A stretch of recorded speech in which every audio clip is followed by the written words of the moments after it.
Beyond BattleCreek is a place to celebrate all that God is doing here at BattleCreek Church, behind the scenes and right in front of our eyes.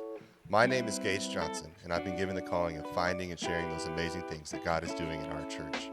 As we honor stories of people knowing God, finding freedom, discovering their purpose, and making a difference, my prayer is that you would rejoice alongside us and find your place in the bigger story of the gospel. This season on Beyond BattleCreek, we're celebrating 20 years of BattleCreek Church. Whether this is your first week or you've been with us the whole 20 years, you're part of our history. This season, you'll hear stories of people who've been part of BattleCreek from the very beginning and some that have been only around for a few years. But throughout each story, you can find the common thread of God unmistakably moving in people's lives across Tulsa. BattleCreek Church is your place to know God, find freedom, discover your purpose, and make a global difference. Let's jump in. All right, well, welcome back to the Beyond BattleCreek podcast. I'm with my buddy Nate Hale here.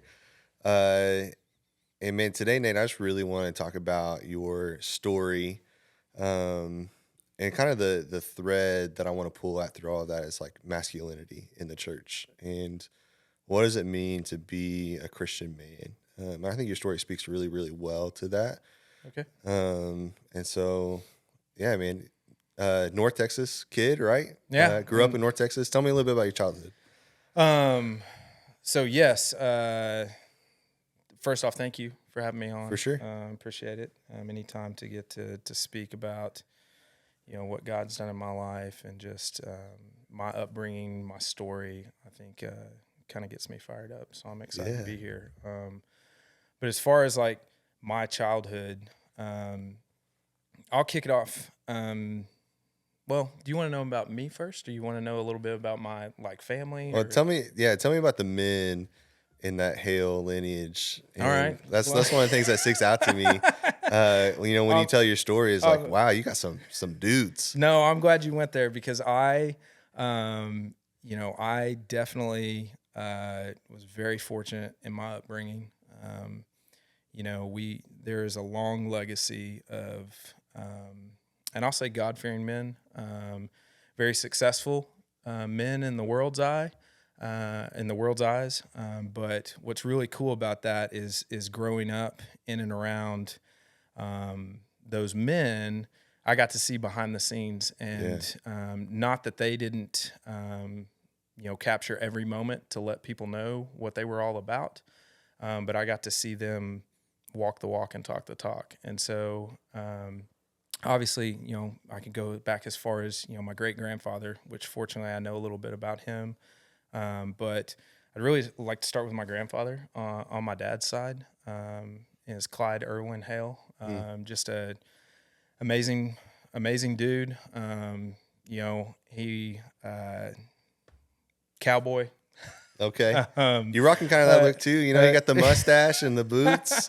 He was a cowboy. He was a banker, and he was a hobbyist when it came to running cattle on his place in Sherman, Texas. He was married to my grandmother, my dad's mom, Jimmy Hale. They were married for 50 plus years.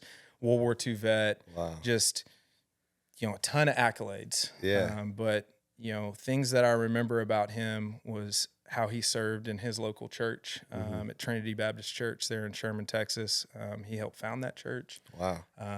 Served as a deacon.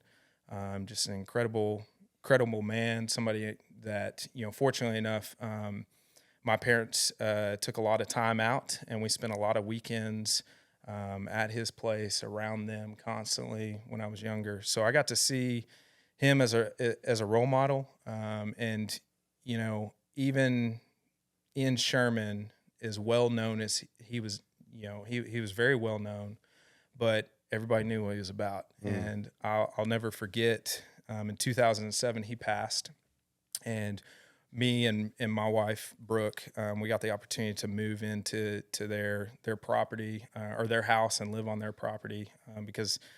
My dad and his two sisters just couldn't let it go. And so we were going through a lot of their stuff, and I found one of his cowboy hats, and I asked my dad, hey, can I keep this? He's like, yeah. And in his cowboy hat, there's a business card and a toothpick that I pulled out. And it was crazy because on the business card, it had his name, and it didn't have president of the bank. It didn't have anything about his place running cattle or anything. It just said, "Do you know Jesus?" Wow. And that stuck with me because I got to see him live that out, and I got to see him, speak to that, and just the way that his relationship with my grandmother, married 50 plus years, was a testament to the gospel. That was just like in my head, I was like, oh, that's what a man's supposed to be like. Yeah. And, so it's very fortunate to have that exposure, but then to have my dad and my mom, my Tim and Melanie Hale are my parents. I come from a upbringing of love and grace and, always in the church. And my dad, kind of the same type of accolades. I mean, he is a musician. He's an artist. He was a VP at a very well-known company for 30 plus years out of Dallas. Yeah. Graduated from Baylor, and there was a specific moment where he was receiving his Distinguished Alum Award, and it was the same time that Michael Johnson, from Baylor, and like these people were there. It was crazy because I leaned over to my brother and I was like, man, we're never going to fill those boots. Whoa. Like, I don't know if we're going to fill those. Yeah. But what was cool was even with the company that he was at, I remember him, constantly taking the time to tell me, my brother, and my sister, yes, this is cool what I'm doing and where I'm at and what I'm working, but I feel like, because I would get stressed because he had to work a lot. I mean, he was a part of a company that started in Dallas, and the company was Fossil, and it was just to see him put in so many hours and to always question like what. But he really did feel, and he spoke about it often, that God had put him in the position there to be a witness to a lot of people that didn't share our same beliefs and didn't walk that. And I will tell you, I got the opportunity, and we may get to that, to where I actually worked at Fossil for 9 years, and I always knew it because I knew my dad. I trusted him, I loved him, and he's an honest guy. But to hear the people, talk about the experiences that they had, just kind of was a testament to that. And you got to see it on both sides of life. Got to see it on both sides. I mean, and again, my parents were young when they had us. I think he was a senior at Baylor, and he had 3 kids, working full time. Like, what does that look like? Because we're all spoiled. But so I'm not saying that.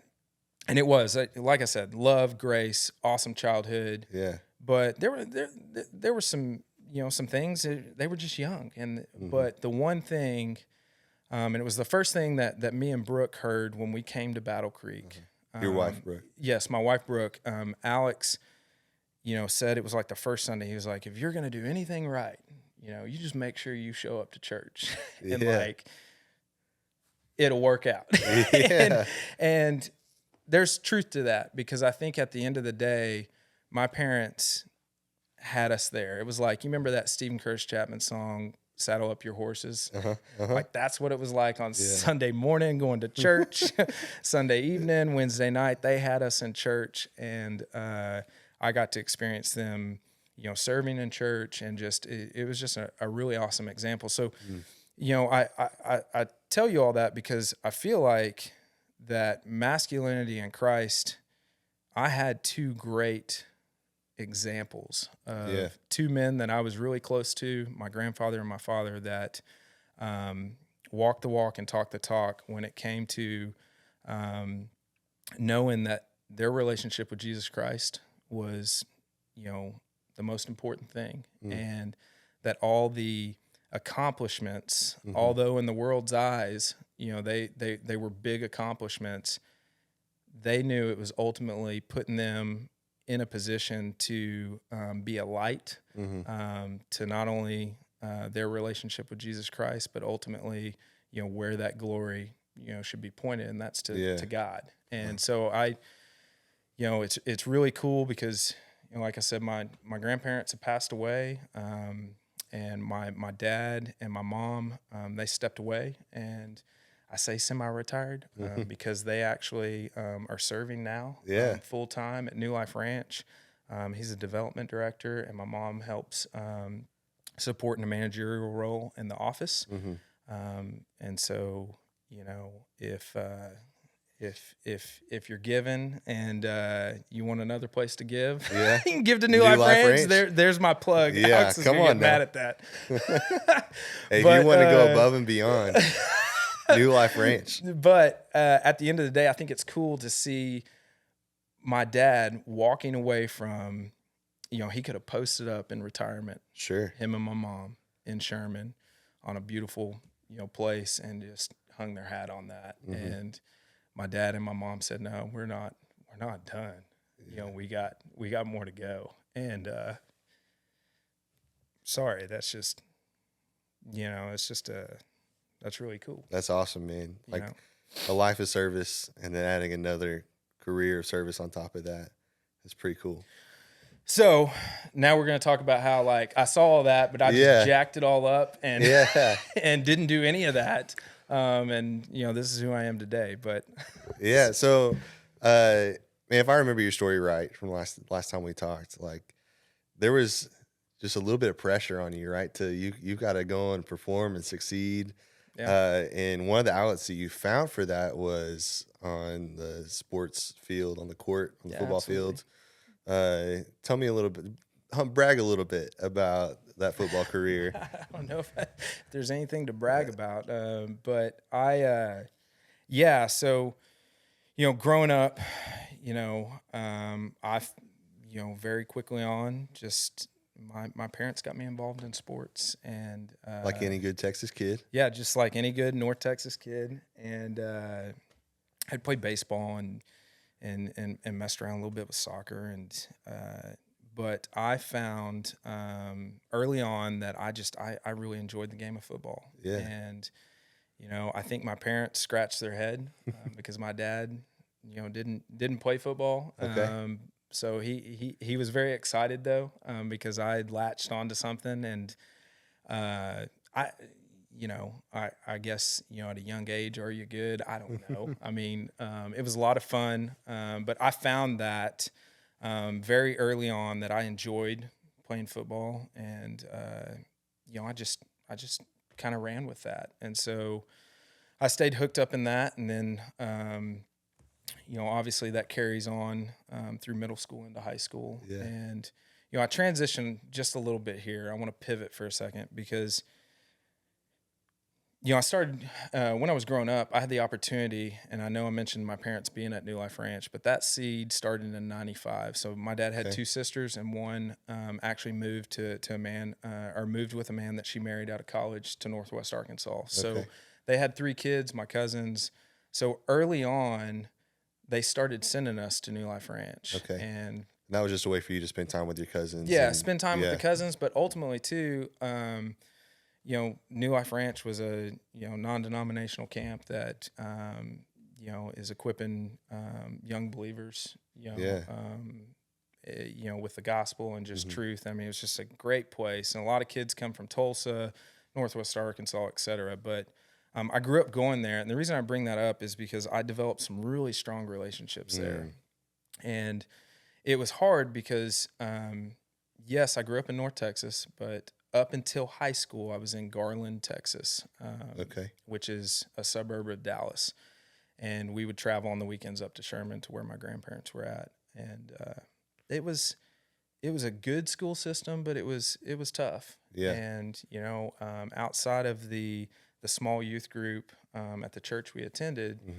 you know, I didn't have a lot of friends that were, you know, in similar home situations, and you know, it was tough because, you know, when you're traveling in those groups and you're excelling and you're athletic, and I don't want to put a stereotype on anything, but it's a tough situation. Yeah. And so I found a lot of support and friends that were like-minded in those summers spent at New Life Ranch. And some of those relationships I still have today. I would call them best friends, but they really impacted me. And I made a profession of faith in the second grade at First Baptist Church in Richardson. Yeah. And so I was a believer, and I believed in God, and was excited what He had in store, for me, and really tried to lean into my relationship with Christ. But it was always, I felt like I had to put a mask on going to school sometimes, or even when I was on the football field, with some of the relationships that I had, and it created a kind of a void. And so it's almost like there's two Nates, right? Yeah, there's almost like two Nates. And, when I got to, I guess it was 99, sophomore year of high school, I walked away from a camp spent out at New Life, or a summer spent out at New Life Ranch, in a leadership, leadership training program that they had out at New Life Ranch. And I'd established a really good friendship, and, to the point where I was like, man, I want to do this full time. Like, I want to come and be with these people full time. And there was potentially an opportunity to do that, and it just kind of fell flat. And I remember walking away from that, and just, that was the first time I was angry, I feel like, at God, because I was like, man, what are you doing? Like, I feel like this is what you want from me, right? You want me to pursue this, and this is what I want to pursue a life that's fully consumed, with chasing after what you have in store for me. And I want to be around like-minded people. And, sadly, I wish I was, could go back. I don't regret anything, but I wish I could go back for the sense that I could thump myself on the head and be like, you know what? God's actually given you a perfect opportunity, because He knows your leadership potential. He knows what you can do, and how, this gift of you want to call it a gift of playing football, could influence, other people. And, I just didn't see it that way. I threw a temper tantrum at 16 years old. And so I remember very vividly walking away from that, and I was like, okay, like, I'm going to do what I want to do. And I feel like I can, claim, and make my own mark, playing this game, and, we'll see how that goes. And so I remember very distinctively kind of like having this argument with God, which is so stupid. But I remember that, and at least that's how I've got it conjured up in my head now. But I remember that and walking away, and that's what I set out to do. So, going back to your original question about masculinity, I felt like that was the first time that I had stepped away from, these great, legacy of men, that have given me great examples, my parents planted a seed deep, in regards to, where it should be and where you should, put those things. And, I chose, hey, I'm going to go this way, because I feel like I'm getting a lot of accolades, and I like that, people are starting to give me the pat on the back. And so I ran with that through high school, and I was able to perform really well. Unfortunately, when we got down to my senior year, this was 2001, there was one signing day. There wasn't multiples. Right. No transfer portal or any of that fancy stuff? No, none of that. So, but unfortunately, like I said, I didn't come from a family that, had been in that situation. So networked in, hitting all the right camps. I'd been to, I was recruited, and went to a lot of camps or whatnot, but I just didn't have anything landed down. And so that day came and went, and it was like, oh my gosh, like, what am I going to do now? I did hook, at the very tail end, I got picked up to go play football, on a full ride, which was great. And I found out really quick, when I got out of, the house and away from my parents and all these good influences, that now the decision that I'd made to fully stand on my own and take this football thing and run with it, that's kind of all I had. Wow. And, I had stepped away from the things that keep you rooted and, that keep you grounded. And, I didn't have a purpose outside of just like, I know I like to play football. And so I got caught up in that, very quickly on. I did well enough to where I still got some really good looks, and I got frustrated at the school I was at, and so I turned around and went to pursue another school back in Texas, and because of just poor choice after poor choice, and it had turned into a lot of different things. Not only was I utilizing football for that masculinity, but I also, there's things that I added to that, whether that was chasing after just girls, and chasing after that whole scene. Obviously, the drinking had come into play, and that kind of consumed me, and I got in a pretty tough spot up in Denton, and I got hooked up, and that's where it kind of ended for me, in regards to a football, and it was that quick. Just bad choice, putting my masculinity, my faith into these very worldly things, and it didn't pan out, and it was a tough pill to swallow. I'm sure. So you don't when you don't have anything besides the football and that gets taken away, what's that like? How do you handle that situation? Well, you end up on your parents' couch. Okay. And fortunately, again, for me, Yeah.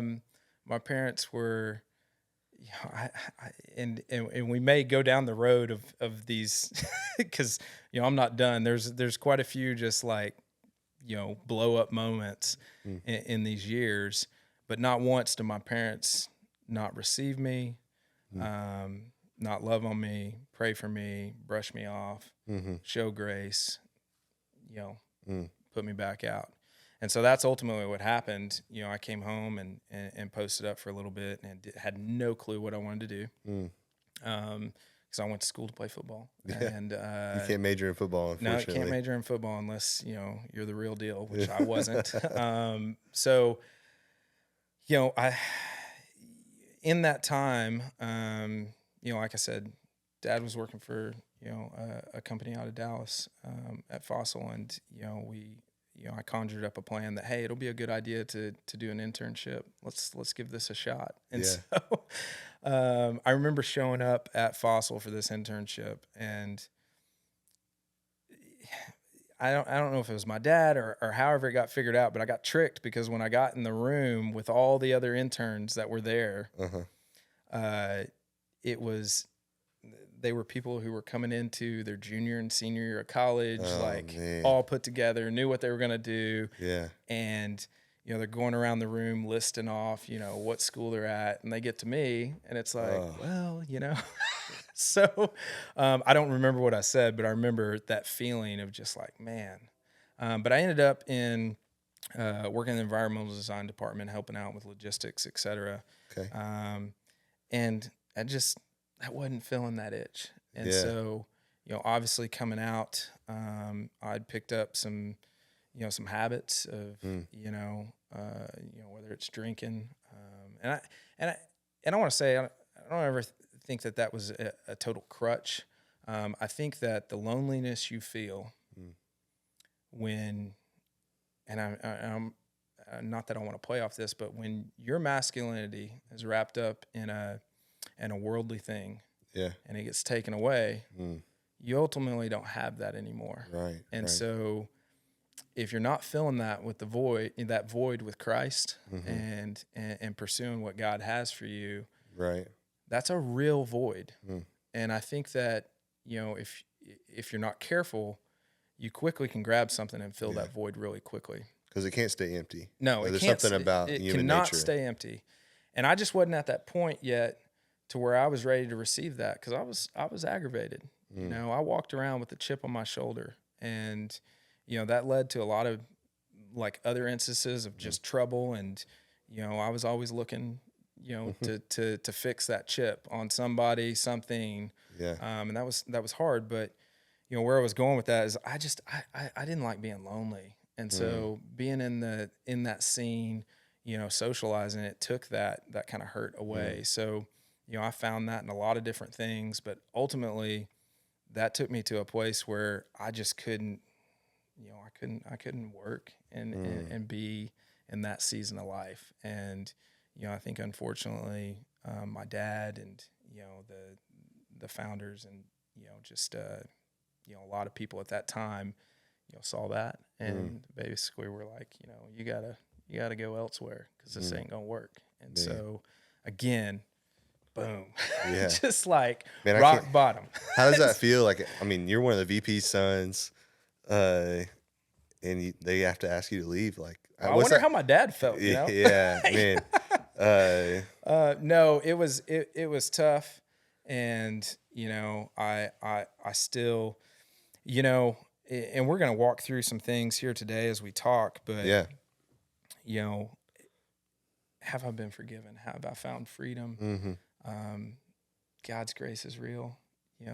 My relationship with Christ is sufficient and it has filled that void. And I'm very proud in that today. And there's a lot of exciting things that we can talk through, but it was just, it's hard because even making those decisions and going through these long roads, you carry consequences to this day. And not to say that, anybody showcases those and, they're not real, because I have been forgiven, but it still stings a little bit knowing that you hurt people around you, that you ultimately hurt yourself. And, yes, I think, and this is my opinion.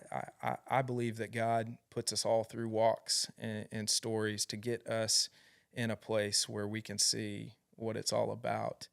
And no matter what that looks like, whether it's a in the world's view, a perfect walk, a walk that's very rigid and there's a lot of valleys in it. Ultimately, it doesn't matter because when you come to that moment and you make that realization that, my masculinity is in my relationship with Jesus Christ and God is, God is God. People see that and it's a huge light. And so, I kind of got lost a little bit, but nonetheless, walking away from that was, I hit rock bottom again. So quickly, what do you do when you hit rock bottom? You find a bar and you find something else to fill that empty void. And I wasn't done yet. I was not done yet. I still was very angry and still had a lot to get out. And so, I quickly jumped into some, again, some of those things that just led me down some paths that, weren't good. They brought my, not only my father been, or my parents been impacted by my decisions and actions, but ultimately it was my grandfather. He was next up to bat. He's like, hey, we're going to brush you up. We're going to get you a job.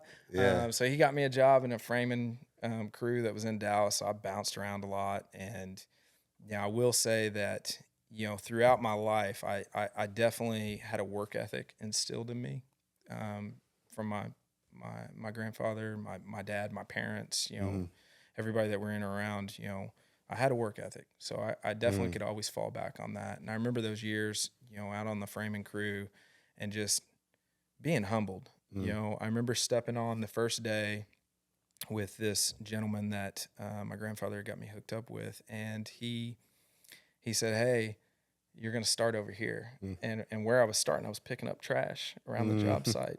And I'm like 23 years old. This is what I'm supposed to be doing? Yeah, that's a kid's job, right? But it was really cool because I couldn't say anything. I didn't want to mess that opportunity up because I knew my grandfather had kind of stuck his neck out for me. And so I cordially just started doing it. And then I worked up in and I started kind of making some ways. But I got hooked up in a relationship and started putting that was really what was filling that void. And it was not a healthy thing at all. And that that abruptly ended, and a lot of unfortunate decisions made by me in that, just kind of fell apart, and it was not a good thing, and physically, emotionally, financially, whatever you want to call it, I did hit complete rock bottom. Wow. And I lost a lot, and my parents, I think were at a place where, they just didn't know what was going on. And I remember my mom showing up, and I'd just gone through a really rough time, and she came in, and I remember just sitting there and weeping with her. I just don't know what to do. And it was really awesome because I remember just asking my mom, hey, like, I'll be out at the house here after a while, and I just needed a moment. And I remember her leaving, and I know this sounds wild, and you never know when it's going to happen, but I just had this thought and this creep up, and it was almost like I got chills and goosebumps. And I remember just thinking, like, man, I feel like God's in this some way. And I remember falling down to my knees and crying out. I tap, like, I'm done. Like, I don't know what you got, because I've kind of jacked things up. I don't know where we're gonna go from here, but I can't do this anymore. So if you'll show me some grace here and help me out, like, I'll and it's like, I remember thinking that I was like dealing with, trying to make a deal with God, and he doesn't work that way. Yeah. And I remember feeling this ultimate peace, that just came over me. And I remember driving out, running out to my parents, and, my mom, she was there, and, I could tell she knew something was probably a little different. I was like, where's Dad? Oh, he's out working on something. And I remember, jumping in and heading out to go see him. We had some property there in Sherman, and I remember getting up. I remember him, before I even got to him, he was smiling. And I remember him just wrapping his arms around me, saying, it's going to be all right. Wow. Like, I've been praying for you, and I feel like I've gotten a peace, and we'll figure it out. And I can't tell you, but what I can tell you is that from that day, and that decision, I mean, God is good, and he gives you opportunities to make choices, and you may jack them up, but he's also the God that will give you the opportunity to right those wrongs, as long as you're putting him first, and you're showing him the glory, and he's going to get those accolades when you come back. And it's 2 weeks later.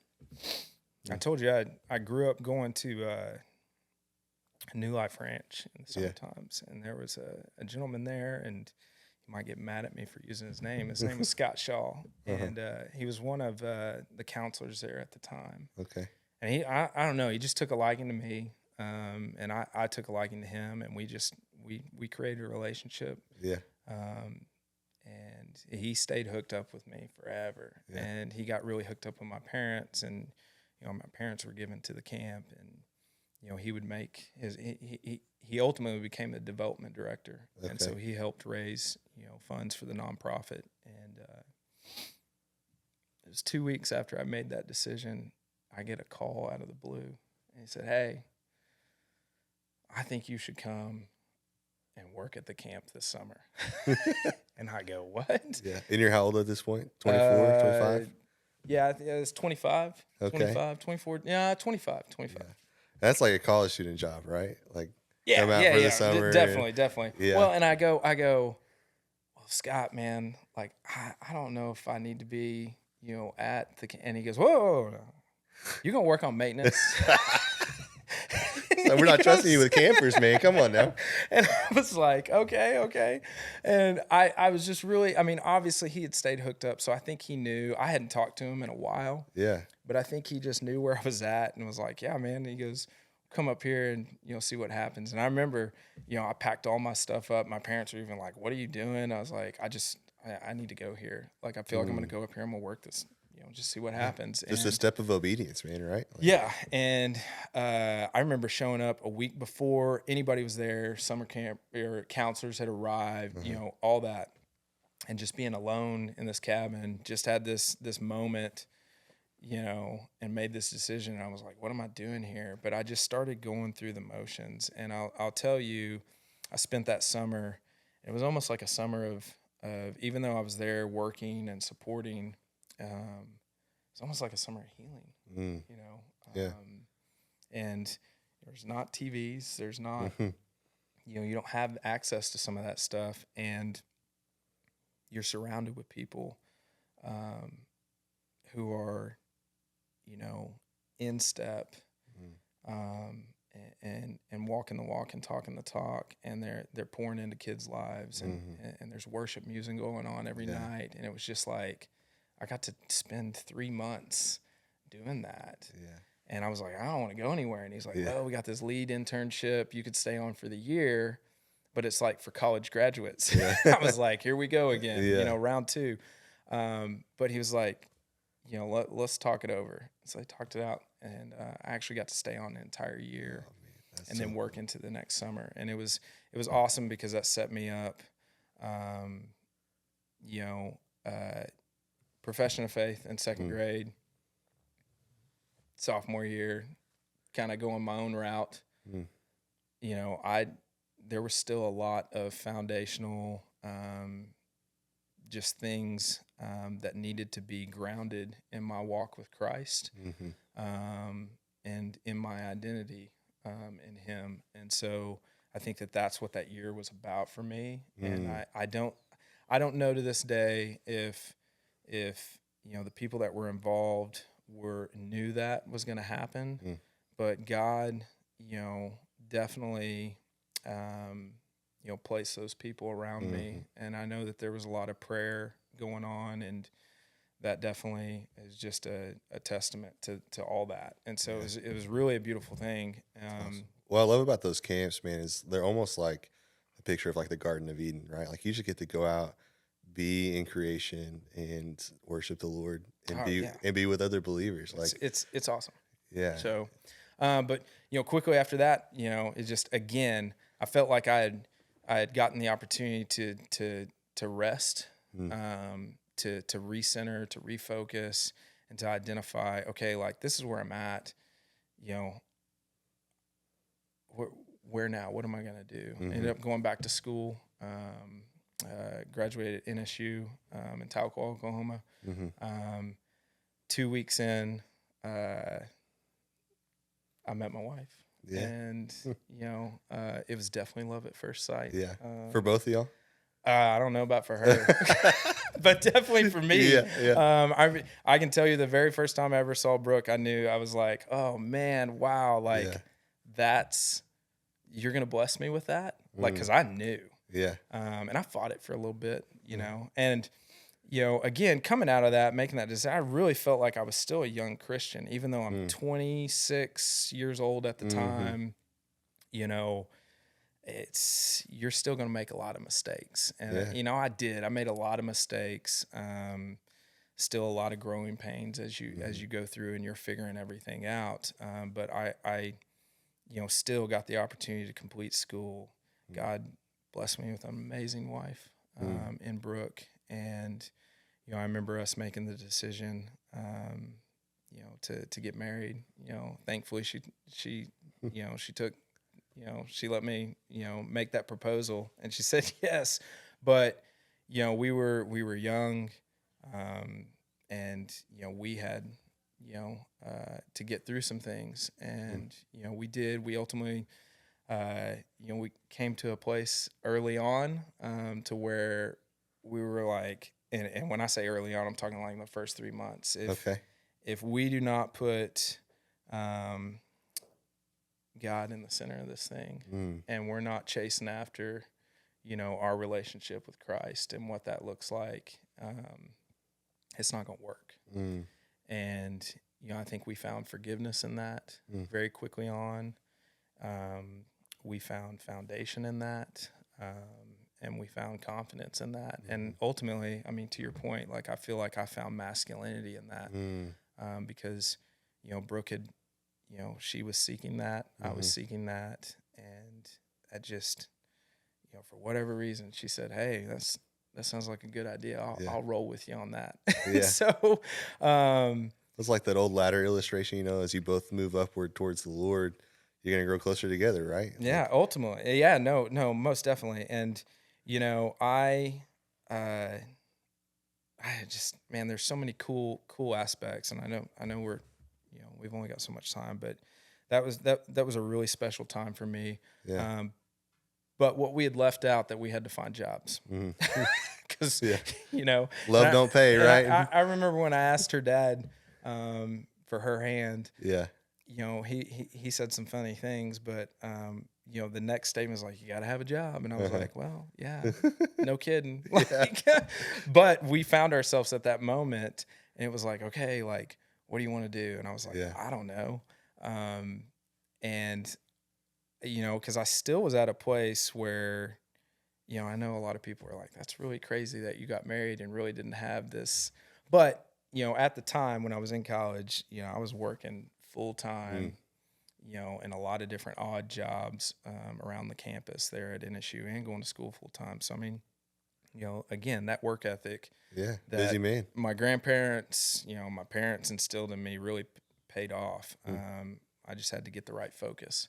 But I ultimately, God gave me an opportunity to start back with Fossil. Now, it was not in the way that I thought, because we had moved to Northwest Arkansas, me and Brooke, to kick off, our life together. And so I actually started in a retail store. Okay. That's pretty different from the front office. Oh man, totally different. But it was a perfect scenario, and I got to step in as this interim, ASM, and I remember kind of thinking like, man, I like this. Like, I'm around people all the time. The store manager at the time really didn't like the aspect of hiring and training and development. And I was like, well, I can be a coach, this is cool. So we started running with that, and we turned that store, this little volume store in Northwest Arkansas, into kind of a big deal. And what was crazy is I had not really communicated with my parents where I was working at, because I didn't want, it wasn't like I walked in and wanted a special favor to get my foot in the door or anything like that. And I remember us making noise, and there was an opportunity to where the regional and the district manager at the time were coming to view that, like, what is going on in this store? Like, they're doing something different. And I remember they showed up, and a gentleman who was there at the time, when I was there back in 03, 04, he knew me and he saw me, and I remember going, "Hey," it's like, "What are you doing?" And I'm like, "This is where I'm at now, and this is what we're doing." And I remember just finding so much, confidence, in something outside of, a football field, or in other things that I had found a lot of confidence in. And obviously I think that my relationship with Christ, and, just where I had become centered and rooted in that, it was a light, and it was contagious. And I was very eager to let people know what God had done in my life. Yeah. And, that might have come out a little bit in the retail world, even though from an HR standpoint, it might not should have. Yeah. But it showed. And so, it went very quickly. I started at Fossil in 2010 in Northwest Arkansas, was there for a year. went to Oklahoma City, opened up Stonebriar, or not Stonebriar, excuse me, Penn Square Mall and the outlet. Was there for 11 months, and they brought me to Dallas to run the Dallas market and the flagship stores. And then it transitioned into, I was over the Midwest in a matter of, from 2010 to 2016, there was this period to where, it was just this rapid. And that's a dadgum redemption story, dude. well, I say that, but along the way, I got to mend some of those just hard things that had happened in my past. And it was God was very intentional, I think, and he didn't have to. He let me see it. He let me see some of those rights be wronged. And it was very special. And in 2012, me and Brooke, we had our first, Hudson. And he was born at Mercy in Yukon, there in Oklahoma City. And my grandfather, had passed away in 2007. But my parents came up, my brother and sister come up, and I remember my grandmother. She made it up, and she, I that's the one, my grandfather got to meet Brooke when we got engaged, I think, and he knows now, but it was cool because my grandmother leaned over and said, "What's his name?" And I said, "His name is Hudson Clyde Hale." And I remember her smiling really big, and she said, "Thank you." And I felt like that was the moment that she was like, we are proud of you. Thank you. Because, my dad was the only son to carry that Hale name. I feel like we carry, and I know everybody has a story and very prideful, but, we're Hales. And we got a cross to pick up off of the Hale that left it, and we're going to carry it on. And so seeing Hudson born was special. And we transitioned down to Dallas. And so as I'm making this run, we have Asher, my other son. He was born in McKinney. He's our warrior. He's our protector. I mean, you got Hudson. He's the firstborn. Yeah. That's him. But Asher's that warrior. Yeah. And then in 2016, we had Isabella, my daughter, and she's good. And so me and Brooke were very blessed by all three of our kids. And in 2016, I got into a place where I was just traveling all the time, and it didn't make sense. And I felt it. And walking, through my story and being in these ups and downs, you kind of get like this sixth sense to where if you're in step and you're in the Word and you truly are putting God first in all things, I feel like He will give you that sixth sense. Yeah. And I felt it, and Brooke knew it. And so we quickly made the decision that, hey, like, this probably isn't going to work, and we need to maybe find an exit. What's the next chapter that God has? And God had the door kicked wide open for us to move to Tulsa and to pick up here.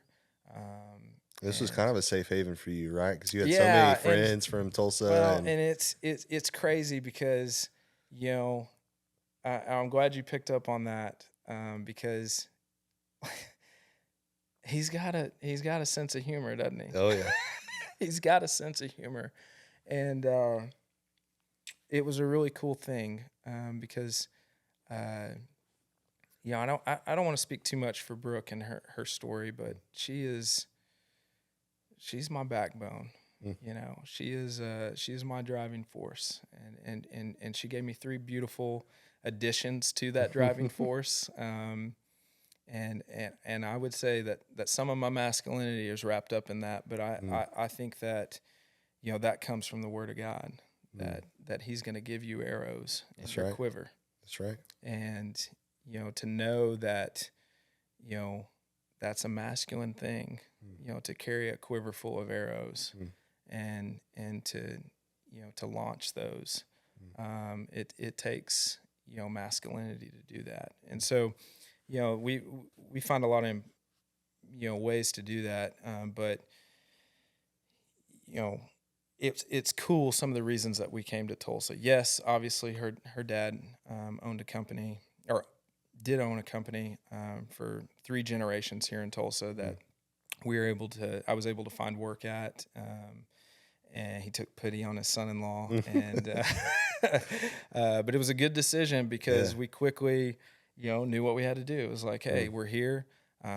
Where are we going to go to church? It wasn't where are we going to live. It's like where are we going to get plugged in at? Yeah. And I remember, Brooke has 2 friends, best friends from high school that quickly mentioned BattleCreek, and so we did. We walked through the doors of BattleCreek at the main campus, and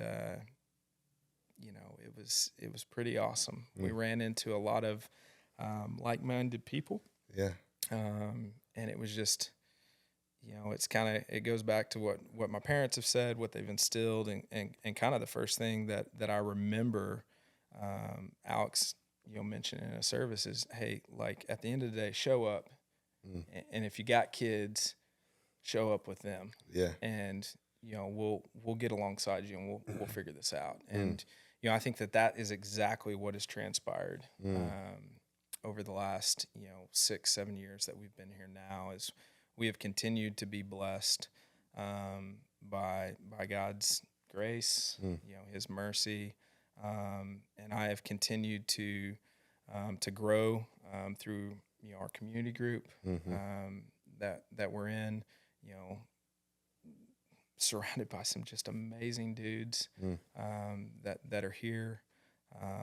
And I'll go first and last name if you want me to, but no, I'm not going to do that. Out them, come on.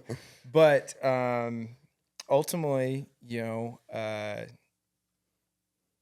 masculinity definitely found in that, for sure. And I will say, going back to just raising, our children and my sons, how does that look for them? I definitely want to be to Hudson, to Asher, to Izzy, what my dad was to me. Yeah. And I know that my dad wants to be, what my grandfather was, to us, to them. And, we had a moment, my son turned 10 this past year, and I actually, that friend that I told you that was like a best friend way back in the day, that we had conjured up this plan that me being in Tulsa and them around, was going to be a good thing. He ultimately is, he's an awesome dude, and has done that straight and narrow path. And I've always looked up to people that, basically from day one, they're walking the walk and talking the talk.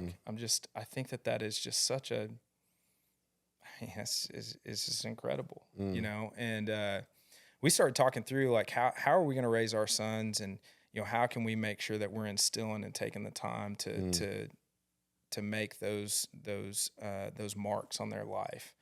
And his 10th birthday, Raising a Modern Day Knight. I mean, a lot of us have been through that book and seen that. If you haven't, and definitely pick up a copy.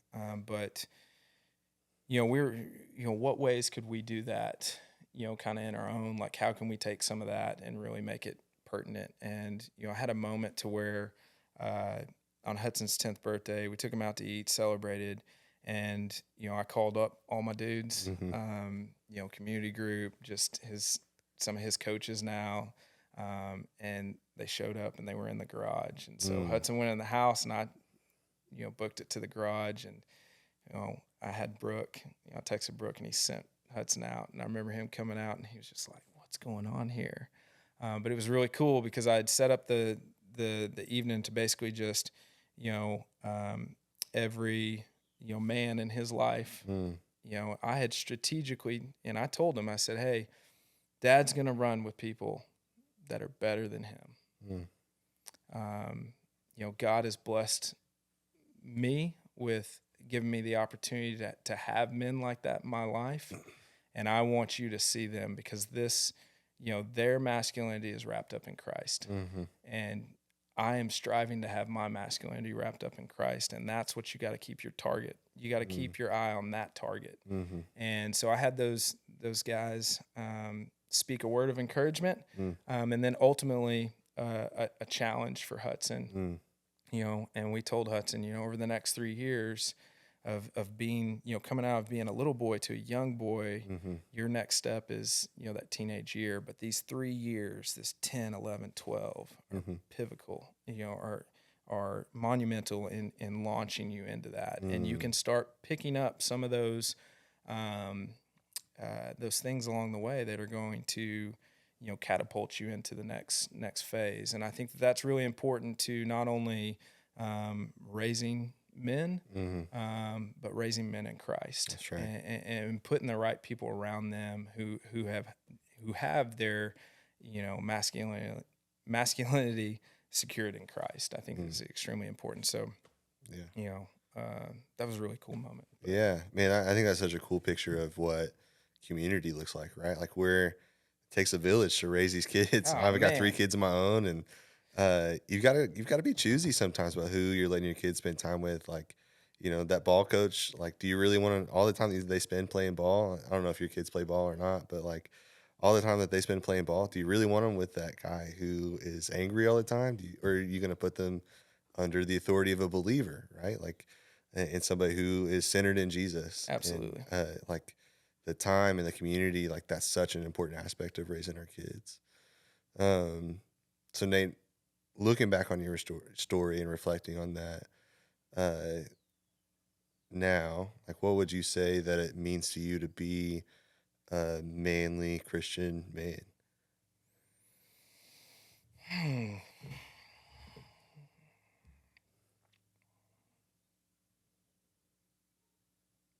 I mean,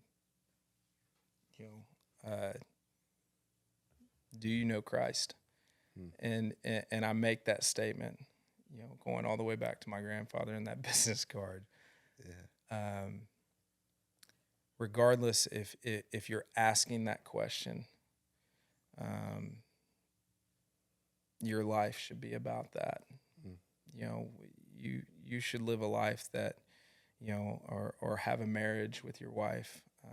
That's one of the things that me and Brooke, is at our house. We want our relationship to be an example of the gospel. And I think that, having the confidence to ask somebody, do you know Christ? Yes, you could ask that question, but at the same time, masculinity in Jesus Christ, it'll resonate. And so I don't know if that exactly answered your question, but that's good. That's good. mean, I think it's being bold enough just to know that, hey, there's a void here, and God sent His Son. You have a choice, and when you make that choice, walk the walk, talk the talk, stick to it. Like, pursue that, because it is real. God is real, and God is full of grace. His mercy, is sufficient. I mean, there's just, I know that that's very simply put, but remember, that's where I was. I felt like, well, not only did I feel that way, I had nothing. But the second that I feel like I made that decision and owned it and put my masculinity there and put my thoughts, my hopes, my desires in Christ, He filled it. Yeah. I mean, I feel like that moment that you had with your dad out on the property, your grandfather's property, is such a picture of what Jesus does for us too, right? Like he took you back with open arms. Like you turned back to Jesus, and your dad was right there with Jesus, ready to open his arms and take you back. And it's a little cliche to like talk about like the prodigal son, and we all feel like that a little bit, but man, there's so many shades of that in your story of like, you hit that rock bottom moment, and that's where you found the Lord. Yep. And that's so beautiful, and something that we can all relate to, right? Is all we have to do is turn and find Jesus. Yep, absolutely. Well, Nate, Thank you so much for being on the podcast today and No problem. sitting down and talking about your story. You're the man. Thanks so much for tuning in to Beyond BattleCreek. If you liked what you heard today, make sure that you like, subscribe, and share so that we can continue to do projects like this. Thanks so much. See you next time.